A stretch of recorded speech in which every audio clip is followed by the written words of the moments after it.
Jai Jai Shri Hare, Jai Jai Shri Hare Sham.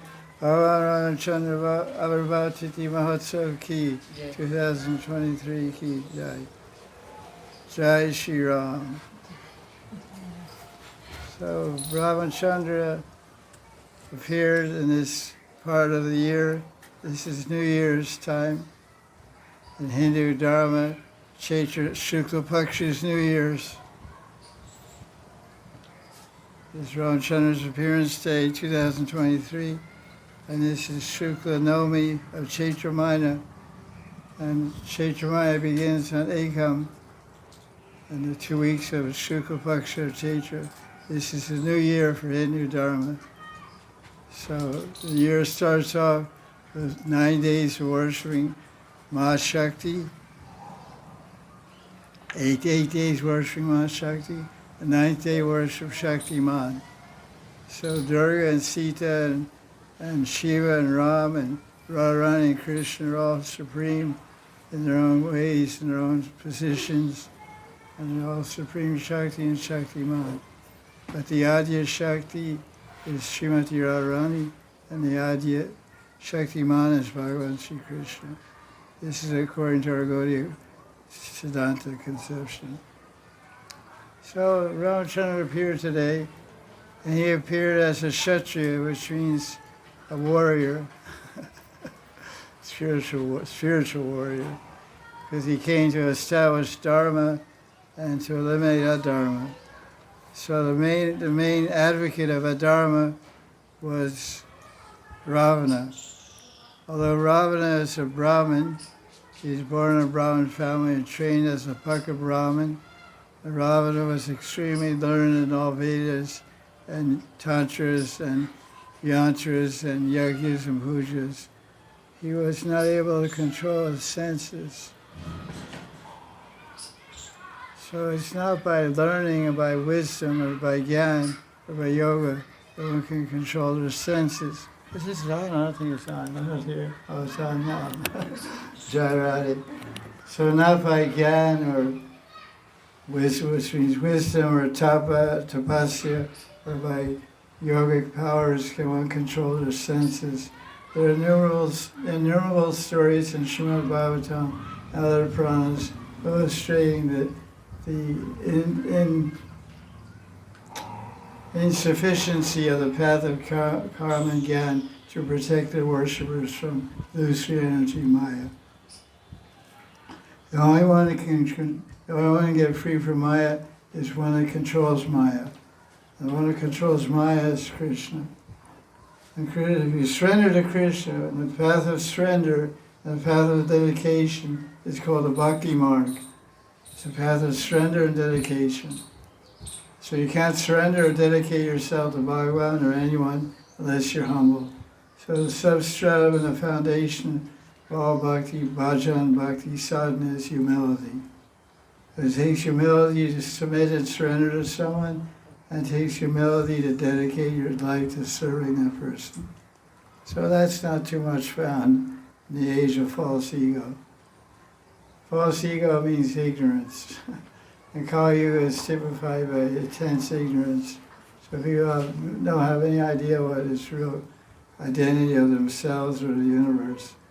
So Ramachandra appeared as a Kshatriya. And as being a Kshatriya, his duty is to rule the people, to protect the people from Adharma, and to ensure happiness and peace for every living entity in his kingdom. Living entities are called praja. Praja means one who's born in the kingdom. So dogs and cats and birds and fish and everything, every animal, every creature is a praja. We say prajapati. Prajapati means Lord. Pati means Lord, Master, and praja means creator, a manifestor, creator of living entities. Prajapati. Prajapati Daksha, Prajapati Kashyap, but so many Prajapatis are described in the Bhagavatam. So the king is in charge of all the praja. Every living, under a saintly king, a divine king, every living entity, from the squirrel to the ant, to the flea, to the dog, the bird, human, woman, women, and men, are all fully protected and fully maintained and fully fed and cared for. There's no such thing as a skinny animal or a skinny guy or a skinny girl. Everyone is healthy and happy and robust. So Ramchandra was this type of leader, and his opponent in Dharma was representing two qualities, greed and lust. And if there's lust and greed, anger can't be too far behind. Because to fulfill your lust and your greed, you have to get angry, which means you have to generate a lot of passion. Because lust and greed are basically tamasic qualities. To fulfill them, you have to have a lot of passion activity. So Ravana's business was conquering the universe and beating up all the godly people, saintly devatas, and enjoying their wives and queens. And so he had uncontrolled lust and uncontrolled greed. So that became his demise. Because he stole so many wives of demigods, of devatas, and so many queens from kings, and so many princesses. He maintained them very nicely. He all had palaces of gold and plenty of enjoyable objects. He was a good guy in that regard. But he directed it, he wasn't honoring the presence of God. He wasn't honoring Ramchandra. Rather, he stole his wife to enjoy his wife himself. That's completely adharmic because in Manu Samhita it says if someone steals your wife, you should kill him on the spot and save them any grief. Save the cost, lawyer fees and everything, you know. Just kill the guy on the spot. So it says one comes to burn your house, comes to steal your property, or steal your wife, he can be killed, he or she can be killed immediately for that sin, that transgression. This is Manu Samhita. So Ravana stole Sita, and a whole Ramayana unfolds about this whole Leela, Ram rescuing his wife Sita and testing her chastity with fire. It's called a fire ordeal. It became a phrase that entered into human society since millions of years. A fire ordeal, which has different interpretations and different meanings in different cultures. But it basically originates with Ramchandra's testing of his wife by burning her up. Interesting way to test your wife. You could just ask her, have you been chaste? So he would believe it, I suppose, but some other people wouldn't believe it because she lived 1 year in the house of another man, so that becomes questionable, the chastity.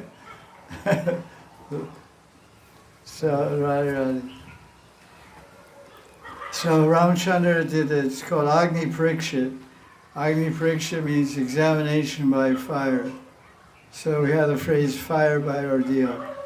So he submitted her to Agni and she came out, went in the fire and came out of the fire. Went in the fire smiling and came out of the fire smiling because she knew she was innocent. And the Agni Dev, the Devata of fire, is also one of the 13 witnesses, fire, day, night, Sri Sandhya, seasons, many witnesses are there, Paramatma, Yamadutas, etc., witnessing people's events. So Agni Pariksha means Agni Devata testified to the purity and chastity of Sita Devi. So basically the Ramayana is the story of the victory of good over evil, Dharma over adharma. You read the Bhagavad Gita in the 18th chapter, it describes different characteristics and qualities of the different varnas. So the Ramchandra, he was a Kshatriya, so Krishna describes to Arjuna what are the qualities of a Kshatriya, what are the qualities of a spiritual warrior. So it says here, says Shurya, Teja, Dhriti, etc. It says he or she a spiritual warrior lady or spiritual warrior man, usually they're men, but sometimes different queens take up the cause of fighting for their husband or for their kingdom or for Dharma. And they also exhibit these same qualities. So heroism, boldness, firmness, dexterity, which means daksha, firmness means drita, not fleeing from the battle, doesn't run away and fight comes, so it looks bad.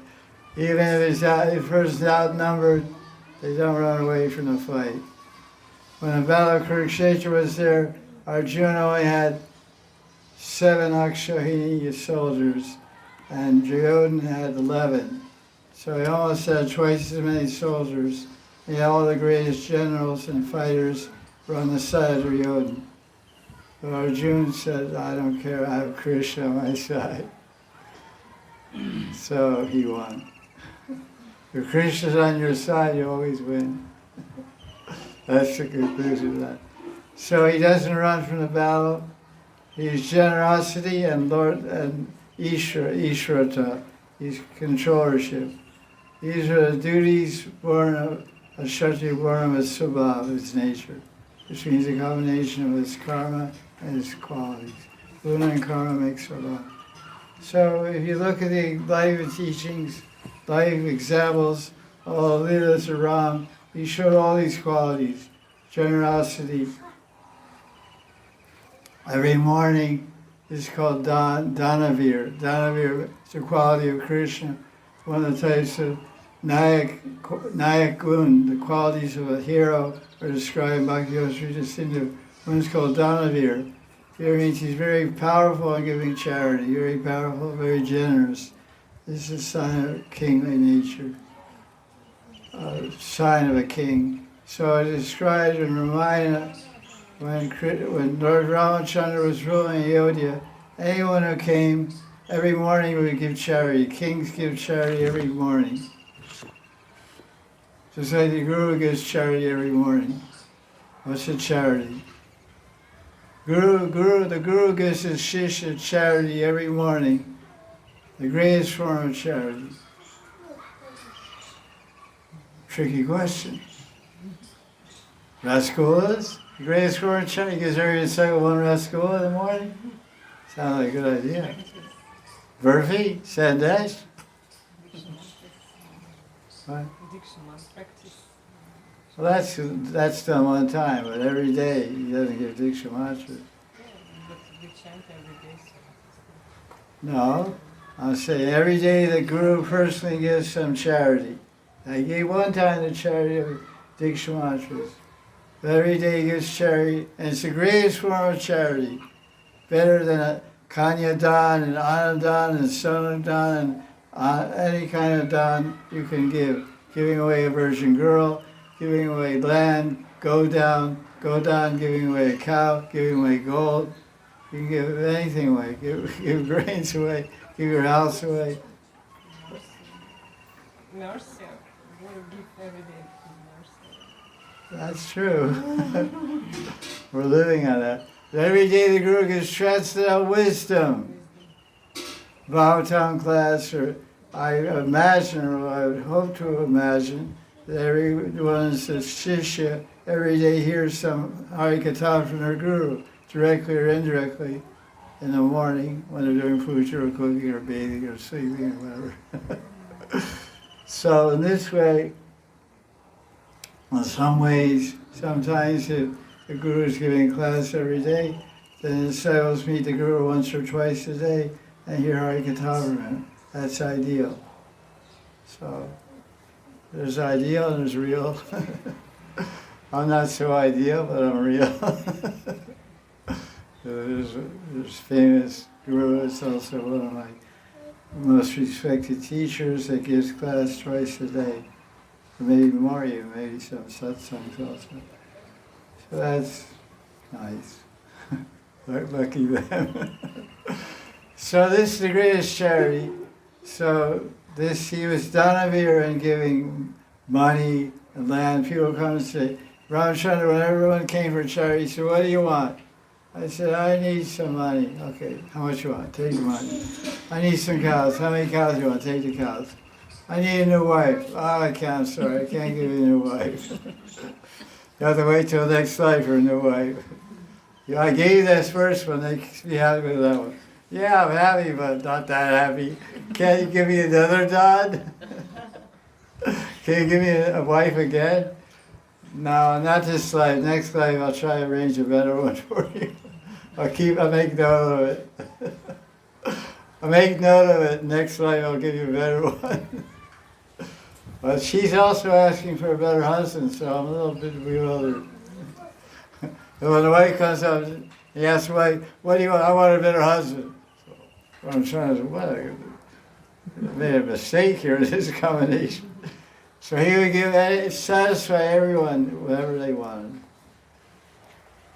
So we read the qualities, we read all kinds of tattva and siddhanta in the Bhagavad Gita.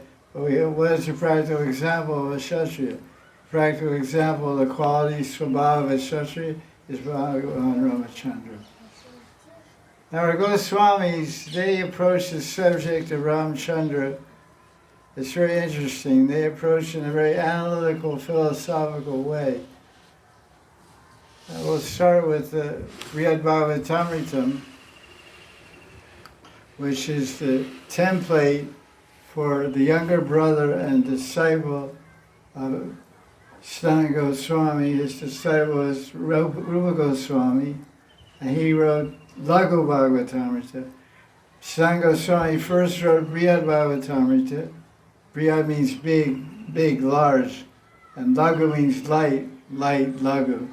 So afterwards, being inspired by Brihad Bhagavatamrita, seeing some different points that could be added to that, enhance the writings of his guru, enhance the teaching, expand upon the teaching of his guru, Sanatana Goswami. Guru Goswami wrote Laghu Bhagavatamrita. So let's take a look at this book and see what Sanatana Goswami decides to focus on. What is it about Ram Leela that impressed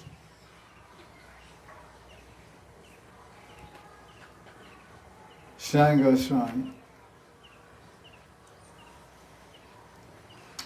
So there in this Bhagavatamrita, Volume 1, Chapter 4.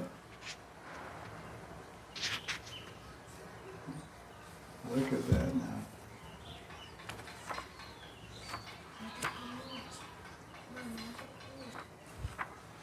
Very Shanti. No, I wait. Somebody's positive pole and negative pole generate a lot of energy. Which one's positive, which one's negative?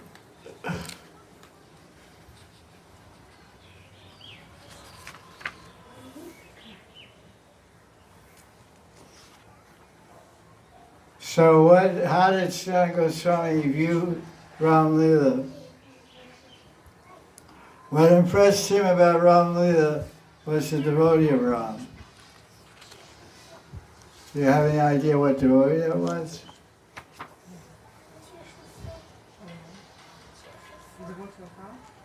Devotee of Ram that impressed Sanatana Goswami to write about.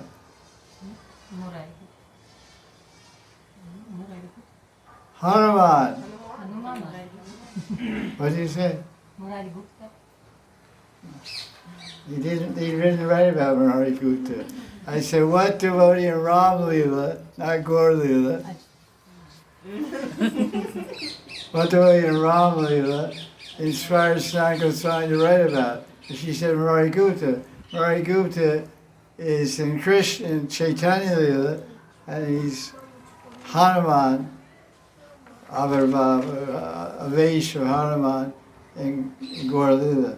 So I asked the question, who in Ram Leela impressed Sanatana Goswami to write about? He didn't write about Ram. He wrote about Hanuman. There's a whole chapter called Chapter 4. Chapter 4 is called the Bhakta, because Hanuman is famous as the ideal Bhagavad Bhakta. Dasarati Hanuman ki. Jai. Bhakta means servant of Krishna. Jivara Srupaya Krishna Nityadas. And Hanuman was a perfect servant of Krishna. Of Ramchandra, Bhagavan. So now the whole story of Brihavatamrita is a story and Siddhanta woven together. The story is fictional, it's not true, but the philosophy is absolute truth. So, Sangha Goswami wanted to show which devotee, who is the greatest devotee of Bhagavan, who got the most mercy from Bhagavan. So this is a major part of this book. So there's two parts to the book. One is Gopal Kumar, the story of Gopal Kumar, and the other part is Narada Muni. So Narada Muni has a question. There's so many great devotees of Bhagavan Vishnu, Bhagavan Krishna, Bhagavan Ramchandra. Which one is the greatest devotee? Objectively speaking. Because you ask the Ram Bhakta who's the greatest devotee, you say Hanuman, the greatest devotee of Bhagavan. You ask the Krishna devotee who's the greatest devotee of Bhagavan, they'll say Radharani. You ask the Vishnu Bhakta who's the greatest devotee of Vishnu, they'll say Lakshmi Devi. So all these personalities are analyzed in Brihad Bhagavatamrita. Which one's better and why? Which one, not better, like good and bad, it's not good and bad. Which one is got more, has received more mercy from Bhagavan? When you receive more mercy from someone, you become closer to them. Because why do you get more mercy? Because the person trusts the person more and feels more inclined to, somehow or other, by the independent will that Bhagavan, more inclined to give mercy to one than the other. So there's a whole 3 big fat books called Brihad Bhagavatamrita to describe how the different qualities of different devotees and how they got mercy.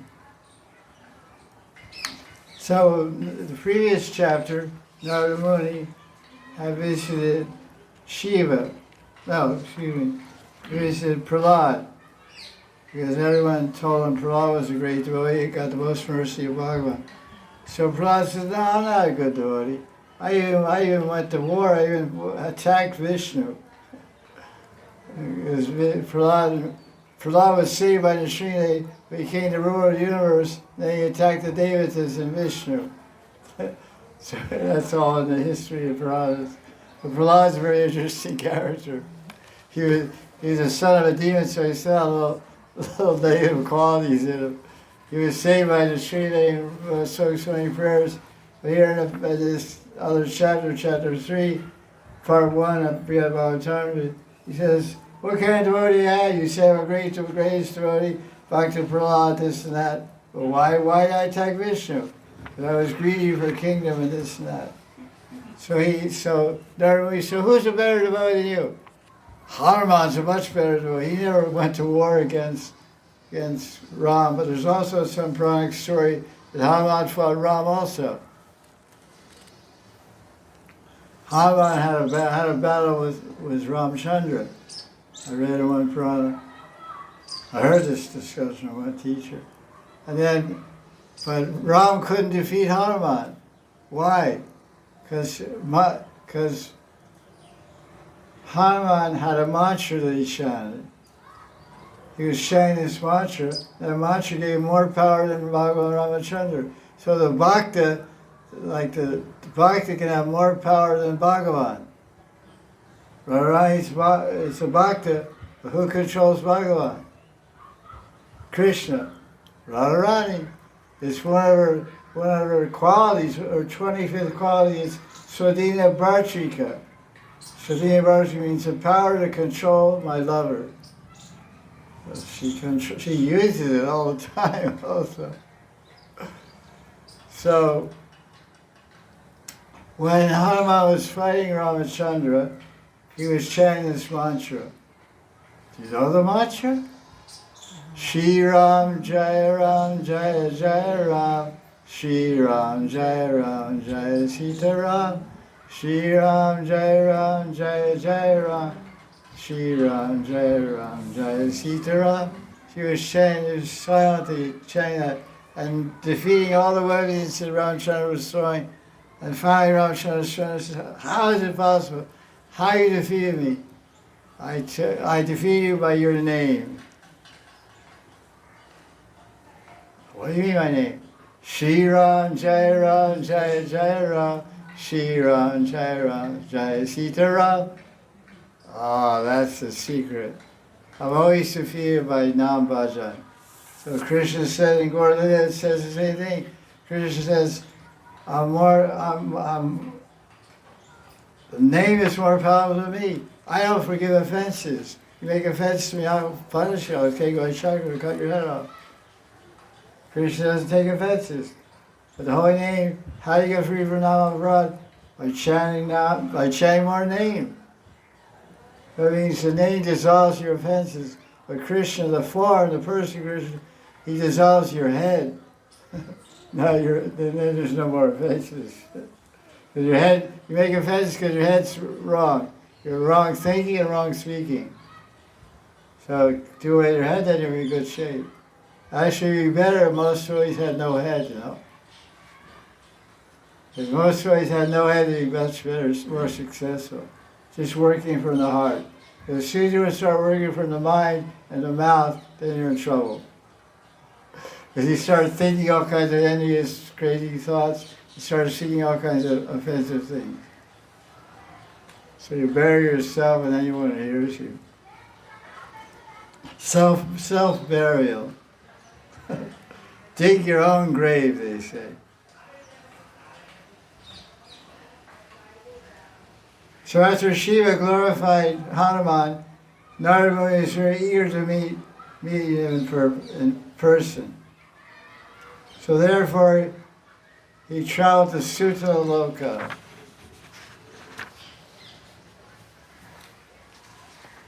He heard Shiva talking about Prahlad.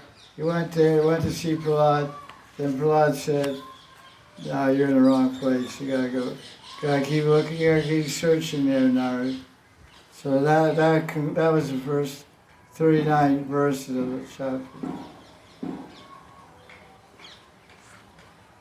So this is one devotee glorifying another. Prahlad knows Bhakta Prahlad, but why is he knows Bhakta Prahlad? Why is the main reason he knows Bhakta Prahlad?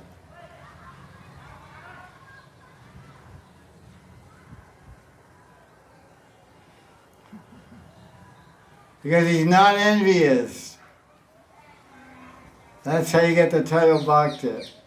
If you're not envious, you can be called a Bhakta. If you're envious, you can't be called a Bhakta. Bhakta means non-envious. So because Prahlad was not envious, he could see, value, appreciate, and glorify the good qualities of others. So he said, because usually if someone says, you're a really great devotee, you say, yeah, well, someone, you're this and that, this, that, yeah, keep telling me more, I'm feeling really good, but I really like you, you're my good friend, You should come over more often, tell me how great I am. So we like to be praised and glorified and elevated in our ego. It gives us ego gratification, they say. But a devotee wants, the best friend of a devotee is someone who gives them the sauce, someone tells them the truth. That's the best friend. So Prahlad, he was not envious, so he glorified Hanuman, saying, Hanuman is much more fortunate than I am.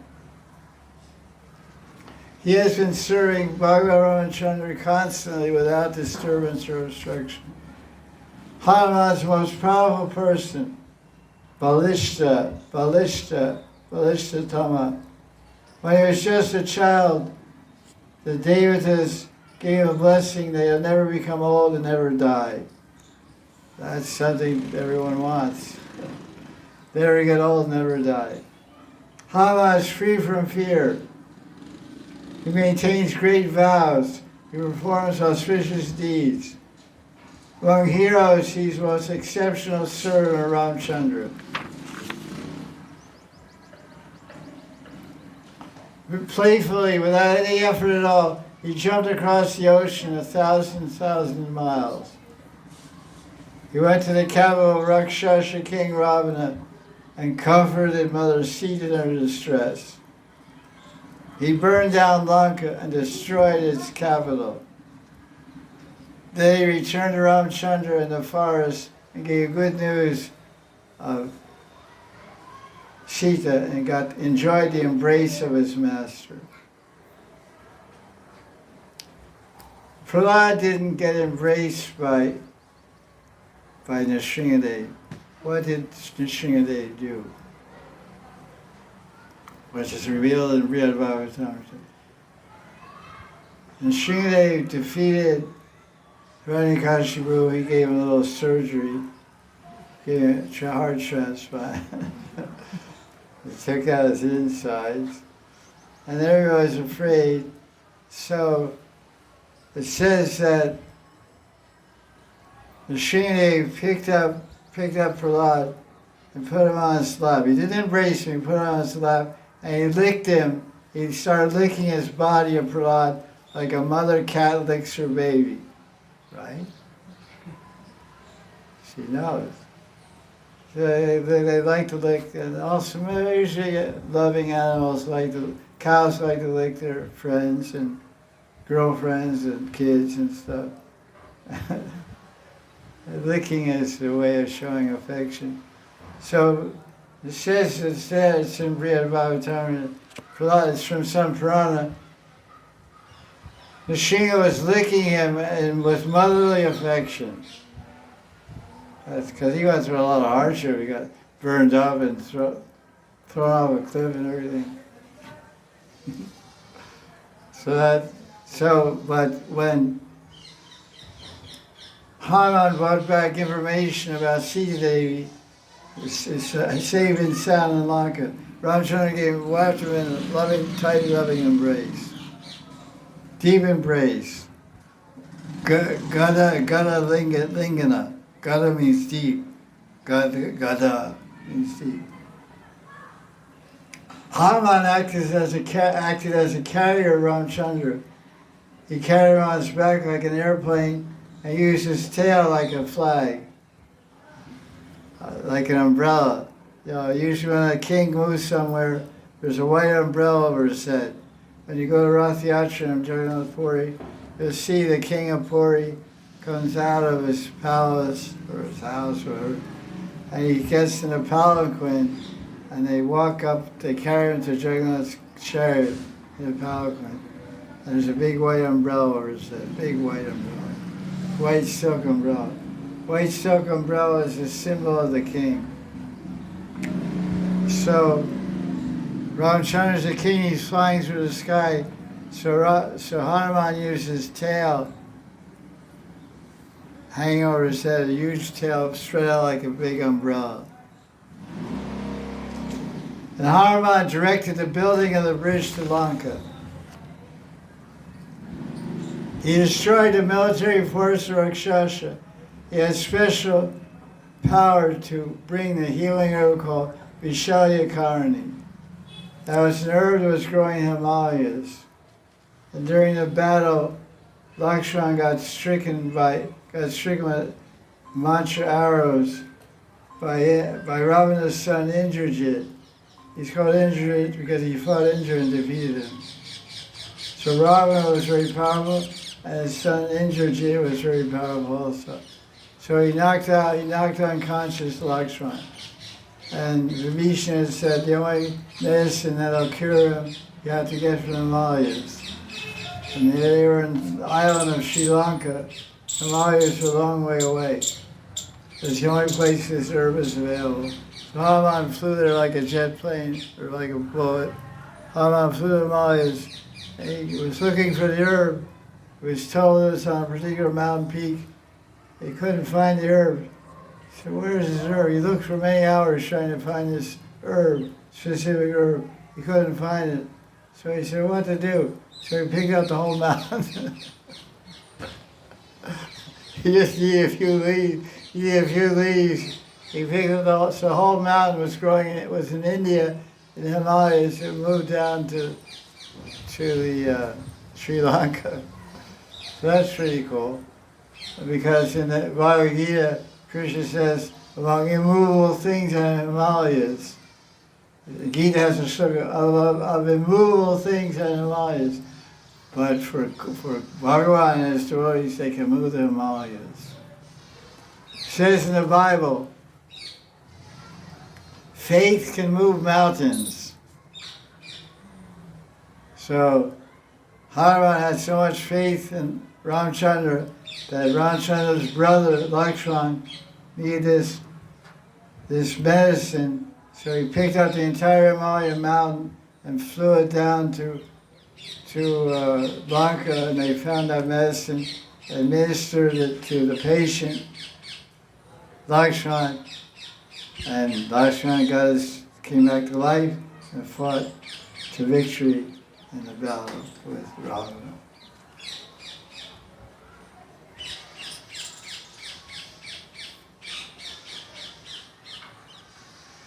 Hanuman is still living in this world, although he can't bear the separation from Ram. Ramchandra and Ayodhya, he took everyone back to the spiritual Vaikuntha planet called Ayodhya. Of course, Hanuman is there in one form, but for the Leela, for the Nara Leela, Ramchandra told Hanuman, I want you to stay here. Stay in Ayodhya and look to the south. Keep your eye looking to the south. It's called Dakshin Mukh Hanuman. The word Dakshin means southern direction in Hindi or Sanskrit. So Dakshin Mukh means face. So his face is facing south. Why is Hanuman facing south? Because south of India is Sri Lanka. So Ramchandra is afraid that maybe some descendants of Ravana will again become demoniac and again attack Ayodhya or again create some disturbance of Dharma. So he left his chief servant. He said, we're taking everyone back. Hanuman, I want you to stay here.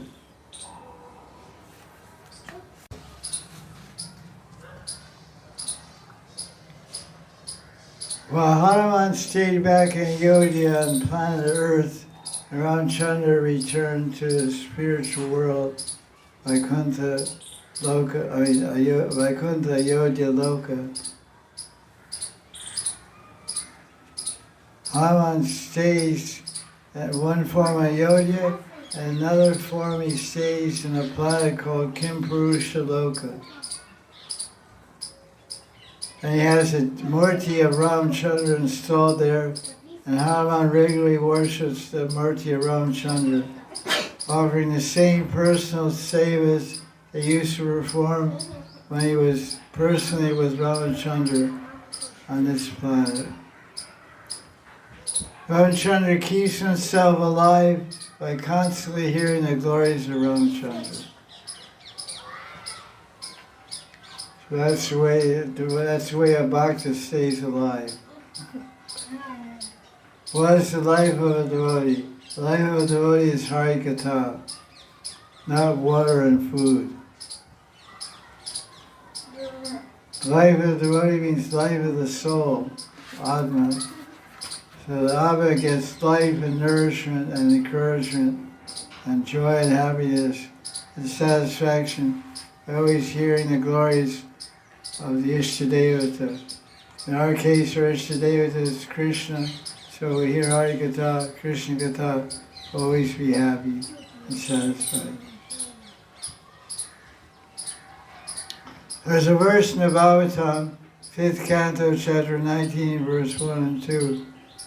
It says, in Kimpurusha Varsha, like this Varsha is another island in the universe called Kimpurusha, where the great devotee Hanuman always engaged in Ram Bhakti.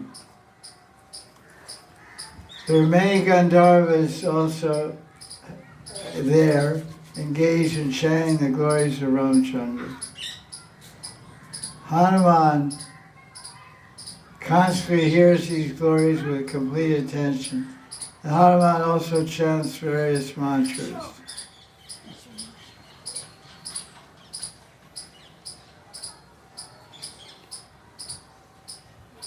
There's one shloka in Shastra which said, Hanuman is the chief of the monkeys. He attained siddhi, he attained perfection by acting as Ram's servant. That's a good way. That's why it's called Dasarati, because he attained perfection by being his servant.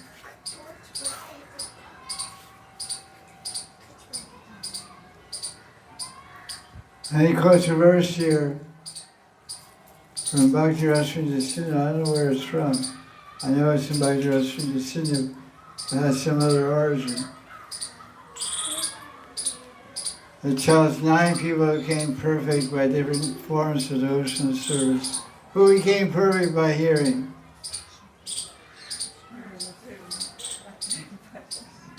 Who became perfect by hearing Harikatha? King Parikshit. Who became perfect by speaking? Sukadev. Who became perfect by remembering?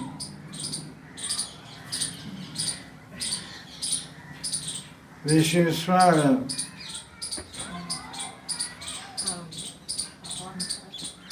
Feet.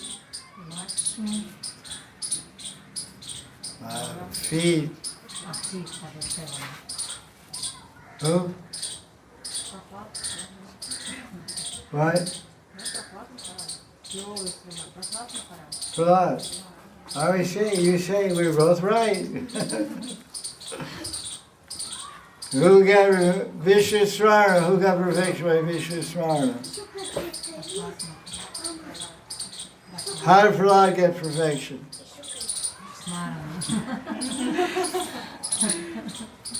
Okay. Who got perfection by Archa, Murti Puja? P for Puja, P for Pritu. Pritu Maharaj. Pritu. In 4th canto of Bhagavatam, I think. And who got perfection by offering prayers? Who?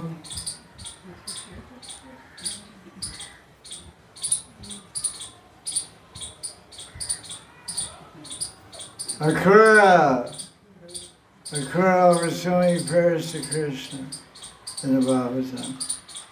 And who got perfection by French, by acting as Das acting as a servant? Hanuman. Who he got perfection by being a friend? Arjun Saka. Who by Abhinavadam was surrendering everything? No, he did all 9. Amrish did all 9. But who did Abhinavadam? The 9th one's Abhinavadam. Who's that? He gave his kingdom, he gave this planet, every planet. Finally gave his head. Bali Maharaj. How did Bali Maharaj get perfection? Who got perfection without invading them? Smart. Very smart.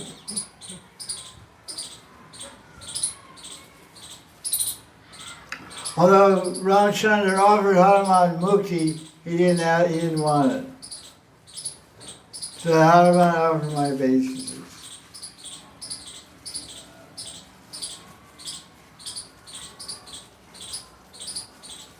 So Narada went to Kimpurusha Varsha. He had quite a lot of traveling going on. When he got to Kimpurusha, what did Narada Muni see? He saw Hanuman worshiping Ramachandra. That's a good way to find somebody. What happens if you drop into your house suddenly? Well, I'll see you sleeping.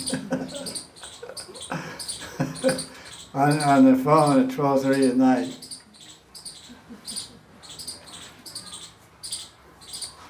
He was listening to Ramayana. Hanuman was in ecstasy. He was trying, he was trembling, his hair was standing in. Hanuman was glorifying Ramchandra with very poetic prayers, which he composed himself, because he knows Sanskrit also. Hanuman knows Sanskrit. He repeatedly offering dandavats to Ramchandra. Narada Muni cried out when he saw him, "Glories to you, Sri Raghunath, O beloved of Janaki, all glories to the elder brother of Lakshman." So Narada Muni wanted to catch Hanuman's attention. Hanuman heard all that glories of Ramchandra. He said, "Who is this guy talking, glorifying my Lord Ram?" When Hanuman heard the name of Ramchandra, he became very happy. He jumped up and jumped up in the air and grabbed Narada by the neck. Standing in the sky, Narada was overjoyed.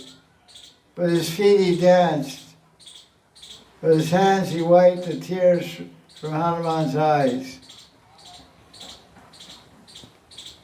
Then Narada Muni spoke in a loud voice, "O blessed one, truly you are the dearest devotee of Bhagavan. Today, by seeing you, I have also become dear to Bhagavan."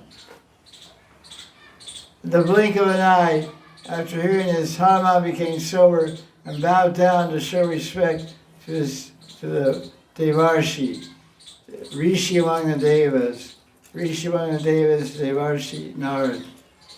Hanuman greeted him with great respect and brought him to his temple of Ramchandra, so that Narada could overbase him. Narada Muni paid respects to Ramchandra.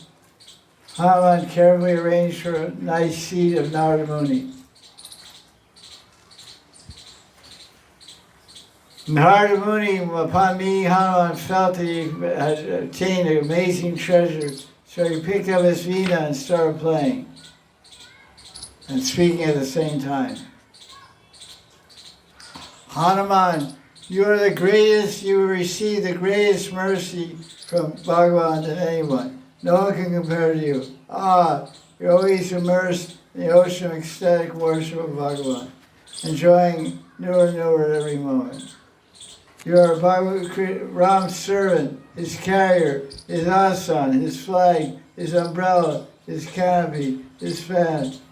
You are his poet, advisor, doctor, general, best helper, expander of his infinite glories.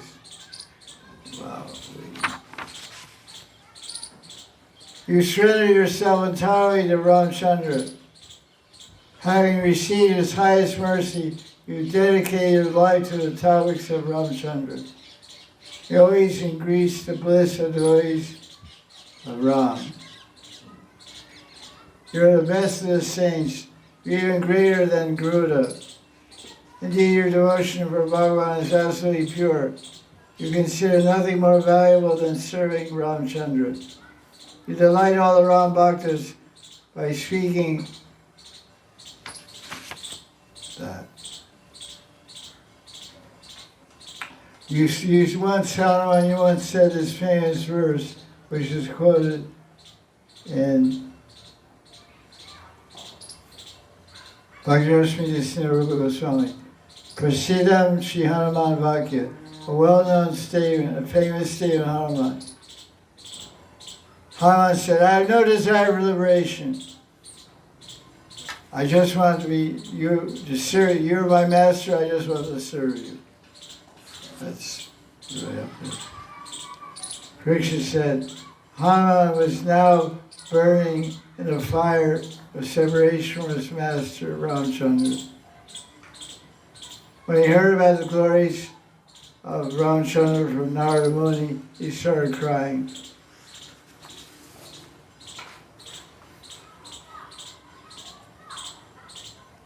Hanuman said to Narada Muni, "Why are you glorifying me? I'm a wretch. I don't have the lotus feet of my Ramchandra. Why do you make me cry by reminding me how Ramchandra has neglected me?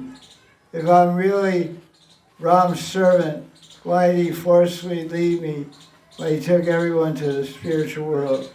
He even took Sugriva and all the other residents of the forest, monkeys in the forest.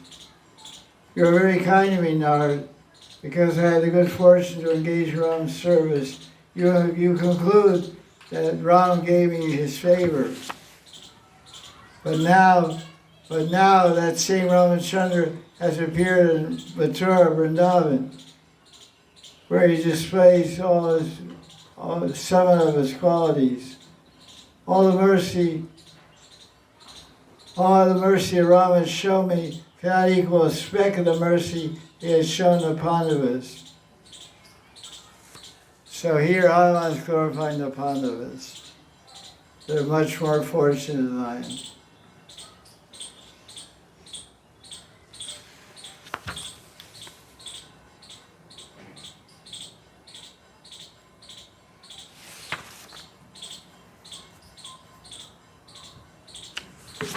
Krishna acted as a servant of the Pandavas, advisor, messenger, charioteer, court attendant. He watched over them at night when they slept. He followed them on procession. He even offered praise and obeisance to the Pandavas.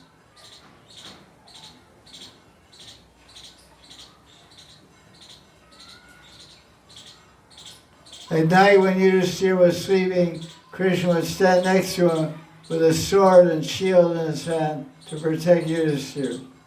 He would follow the king because King Yudhishthira was the king of the emperor of the planet. He would follow King Yudhishthira in procession and offer words of praise like an ordinary citizen. Out of his affection and concern for them, what would Krishna not do for them? He was seen taking the combined roles of being the servant of the Pandavas, a companion of the Pandavas, the dearmost friend of the Pandavas.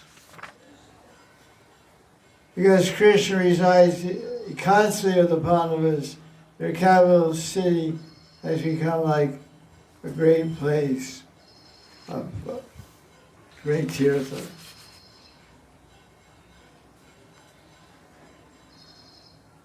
Hanuman's heart was immersed in transcendental bliss by glorifying the Pandavas.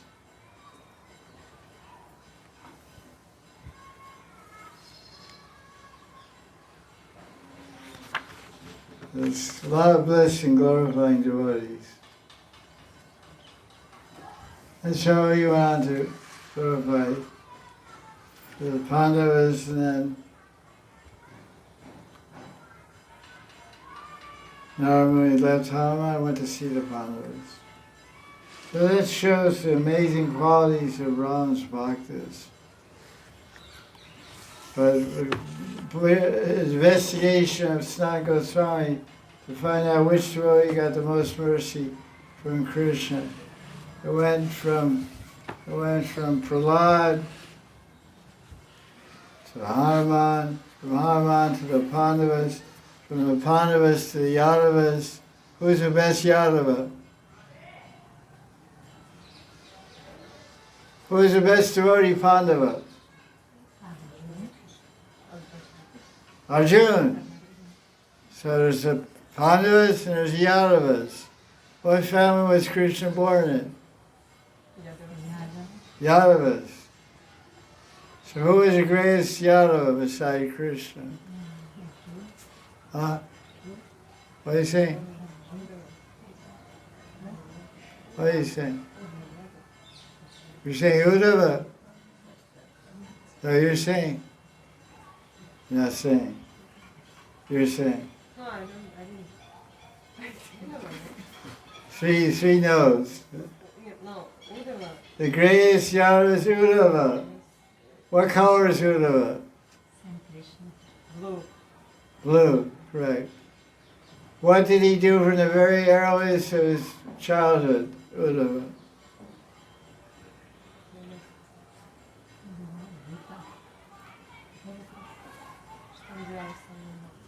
He worshipped the mercy of Krishna. So he was pretty special. So the greatest, so when Navami visits the Pandavas and Arjuna, they said, we're not greatest devotees, you got to be Uddhava. Uddhava is the greatest devotee. Then Uddhava said, I'm not a great devotee. You have to go see Rukmini in Dwarka. She's a great devotee. Rukmini said, I'm not a great devotee. You have to see Satyabhama. Because Rukmini is Shardali, and Satyabhama is Radharani's expansion. So then Satyabhama said, no, the Rajagois are much better than queens of Dwarka. You have to go to Vrindavan. So Narada came to see Rajagois. And Rajagois said, actually, we're great devotees, that's true. But the greatest devotee is Radharani. Jai Jai Shri Radhe. So as they say, for some people, all roads lead to Radharani. This is Ramachandra's appearance day, but we're glorifying Radharani. So that's the presentation about Ramachandra by Sanatana Goswami. So how does Rupa Goswami present the idea of Ramachandra? He presents a very interesting explanation about the different categories of avatars. And he explains that 3 avatars are special among all the forms of Bhagavan.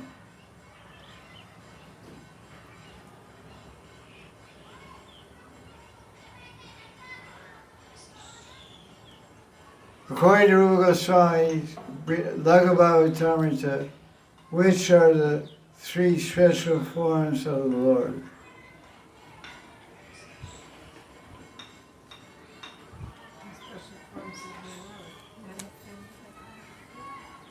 Speak. Boliye, Jor se bolo. The Shingadev, correct? Ramachandra. And Krishna. Okay, ding, ding, ding. Boom, boom. Correct. Very good. I'm very happy I heard the correct answer. These 3 forms of the Lord are the best of all avatars. So what do they have in common? Rupa Goswami has a whole chapter, chapter 5 of the Laghabhavatamrita. It's called Paravasta forms. Paravasta is a special category. So he explains here. The special forms are Krishna, Nrsimhadev, and Ramachandra. So because it's Ramanami, we're talking about Ramachandra as one of those Paravasta avatars.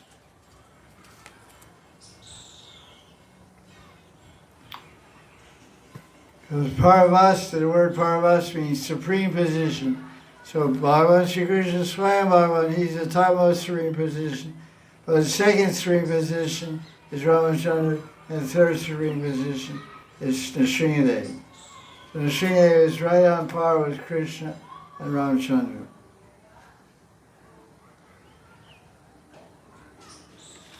So let's read on here.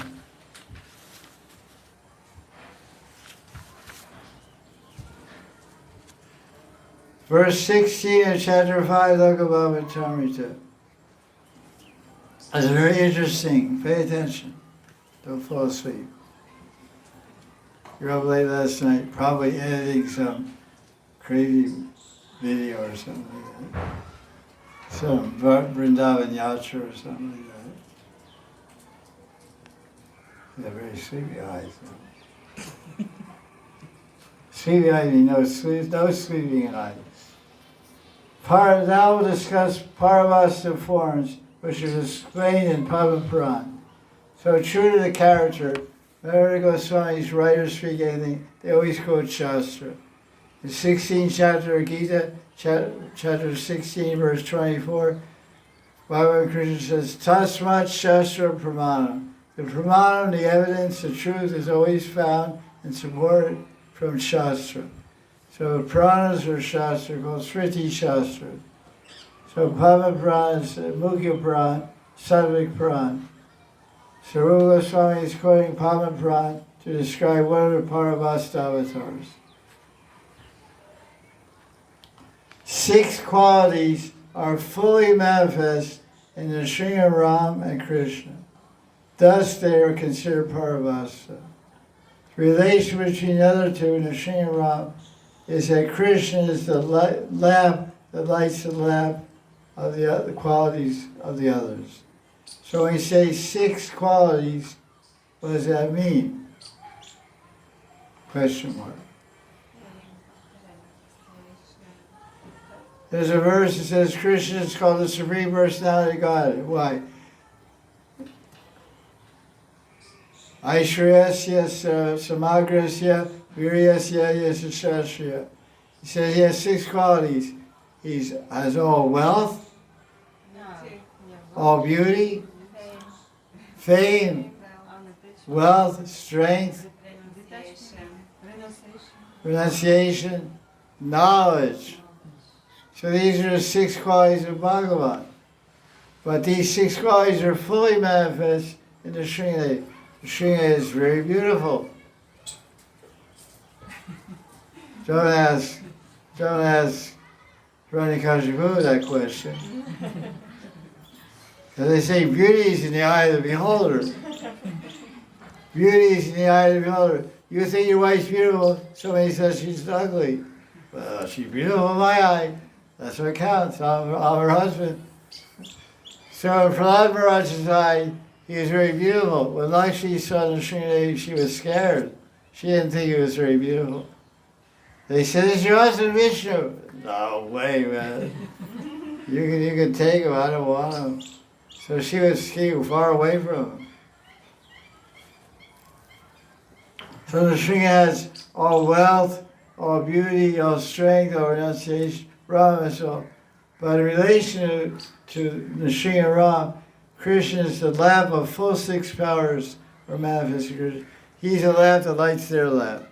So when the three candles are burning, you don't know which one came first. But the candle that lights the other 2 is Krishna. That's the analogy being used. Krishna has all the 6 qualities of Bhagavan in full. Among the 3, successfully,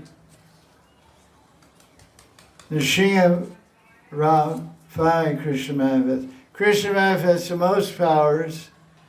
Ramchandra manifests little most, and least most powers is the Sri Devi.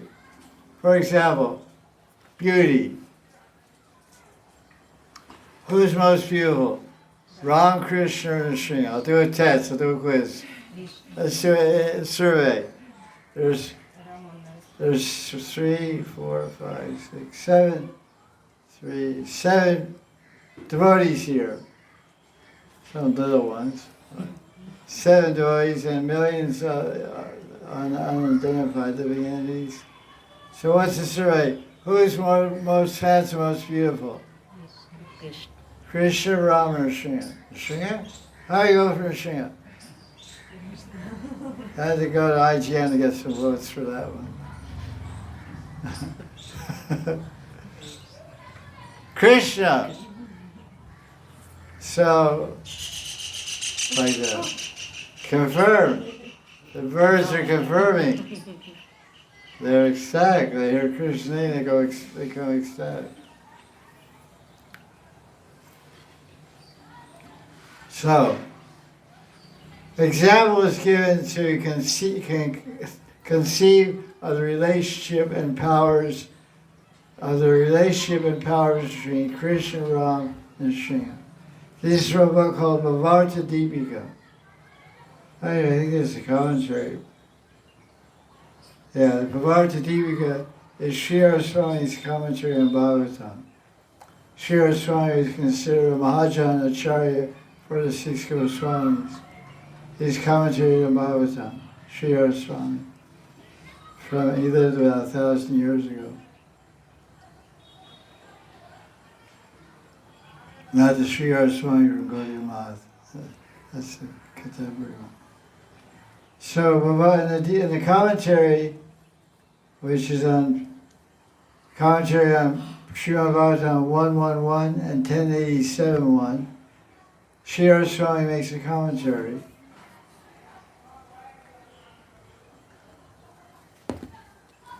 He says, I offer my respects to Bhagavan, the Sringa, who gives joy to Prahlad, who destroys ignorance in the devotee, who is effulgent as the moon, and possesses the head of a lion. I worship the Sringadev, in whose mouth resides all eloquence, on whose chest Lakshmi resides.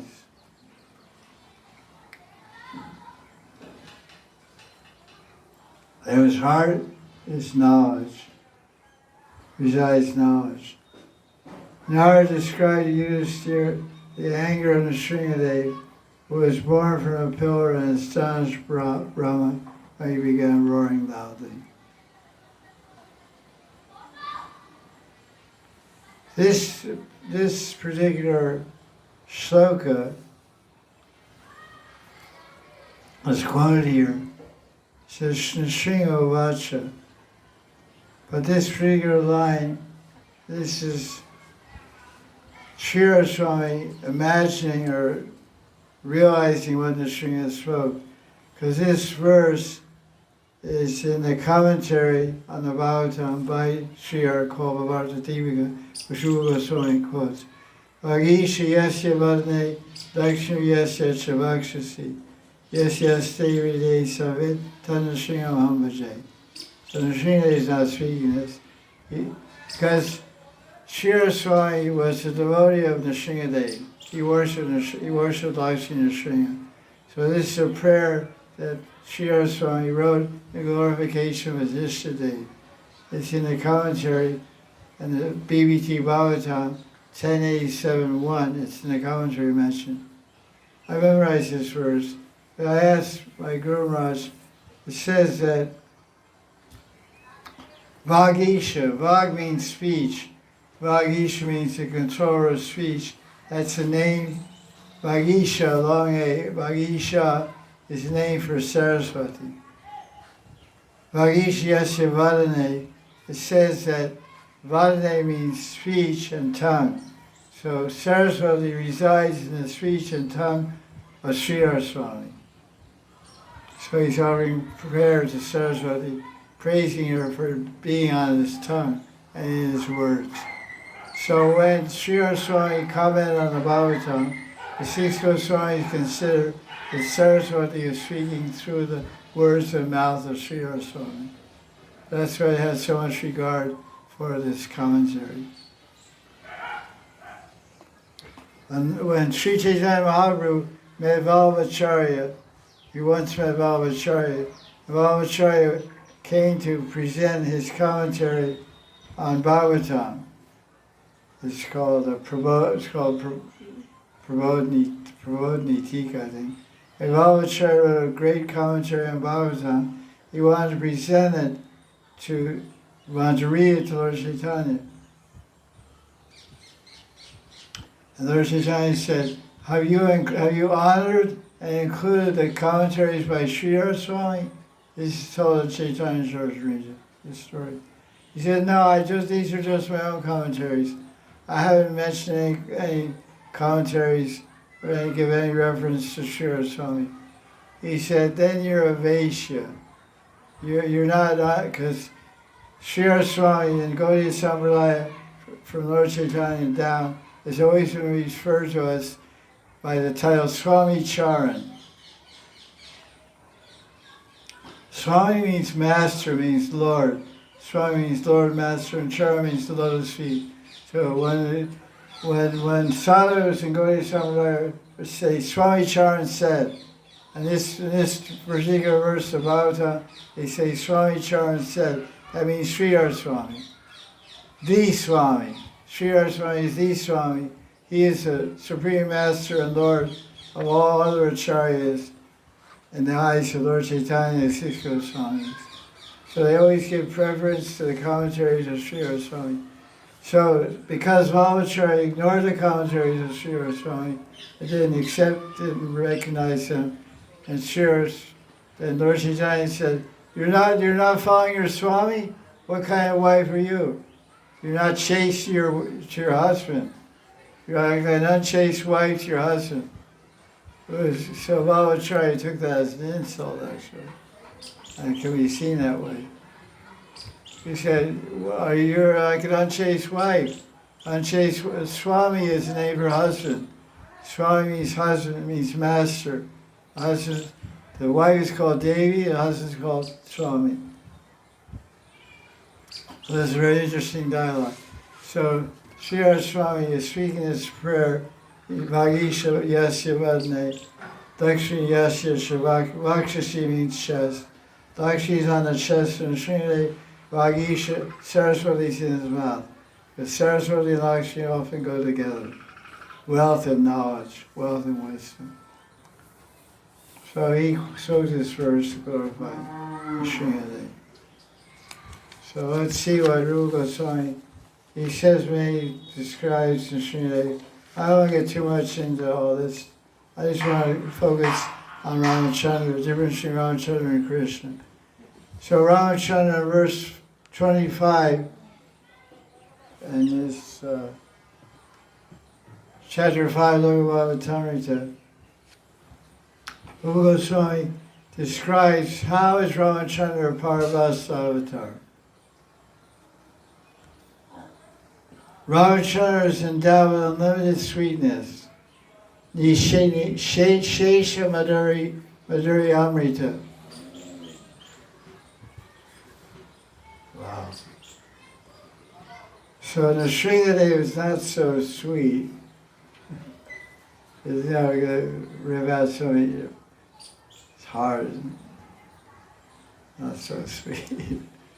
So he refers to him as Shesha Madhurya Amrita, sweet nectar which never ends, unlimited sweetness, much more sweetness than the Sringadev, says Rupa Goswami. Ramachandra displays 6 qualities in abundance. And then he quotes a verse from Padma Puran. I worship the son of Raghunath, the Lord of all beings, who broke the bow of Shiva, who was the moon of joy in Sita's heart. Sita's father's name was Janaka Maharaj. Janaka Maharaj was a great devotee of Shiva also, the great Mahajan. And Shiva awarded him with a bow, his own personal bow. It was a very big bow, because she was a great archer, great fighter for the Devatas. So he kept that, he worshipped that bow and kept it on display in his kingdom in Mithila. Mithila is in Bihar. But when he wanted to marry his chaste daughter, Sita Devi, he said, I'll marry the daughter to any king who will pick up this bow and string it. Pick up this bow and string it. So many great kings of India in Treta Yuga, they came to Mithila province of King Janak to string and break the bow of Shiva. No one could do it, except one young chap from Ayodhya. You have any guesses of that? So he went there, he picked up the bow, just like a kid picks up a stud of sugar cane. He picked up, snapped it. That picture is famous pictures in the BBT 9th Canto Bhagavatam.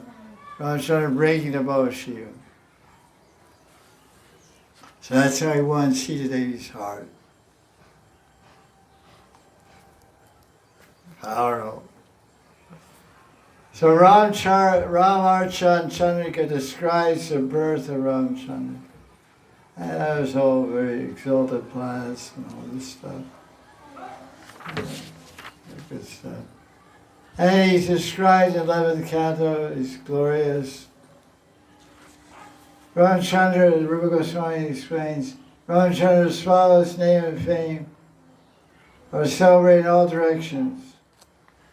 Great saints like Markandeya Rishi still glorify his characteristics.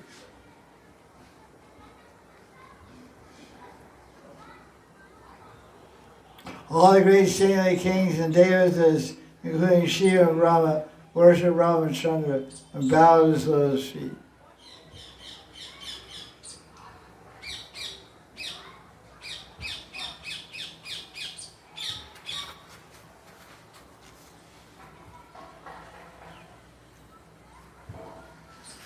So he talks about all the glories of Ramachandra.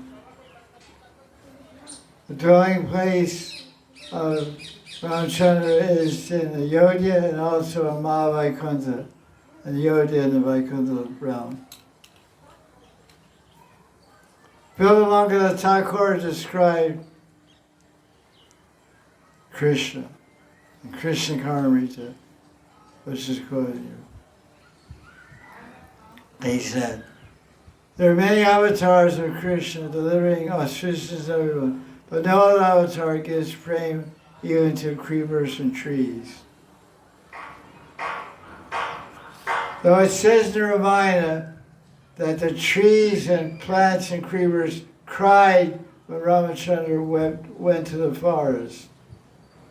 They cried in separation from Ram on one occasion. But the reaction of the trees in Vrindavan in relation to Krishna is daily.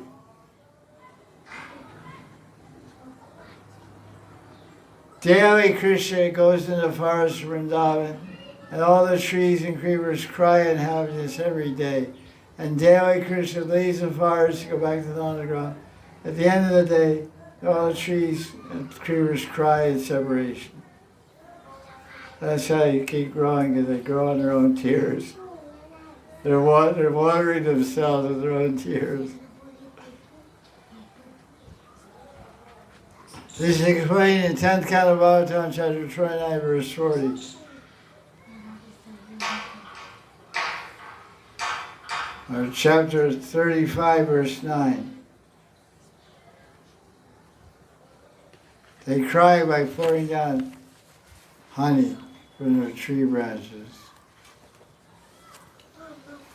So it describes how Krishna is the most beautiful, most powerful, and greatest of all. So that's what we want to say about Ramachandra.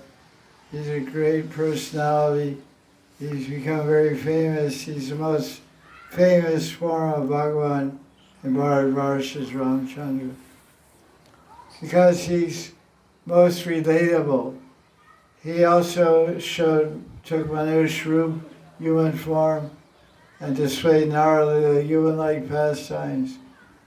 But he followed rules and regulations. He's known as Maryada Avatar. Maryada literally means behavior, conduct. So basically, for the most part, he behaved ideally in an exemplary way. Like Krishna says in Gita, Yad yadacharti shrestas tataya vetarojana sayat pramanam kurute lokastana vartate. Whatever Shrestha Jana, whatever good, virtuous person, activities he does, all the world follows. So he set the example of being ideal king, ideal husband, etc. Loyalty to his wife, protecting his wife, risking his life and whole kingdom to get back his wife Sita, and so many things. So people, masses of people in India, they're crazy about Ramayana, and especially the Ramayana written by Tulsidas, Sant Tulsidas.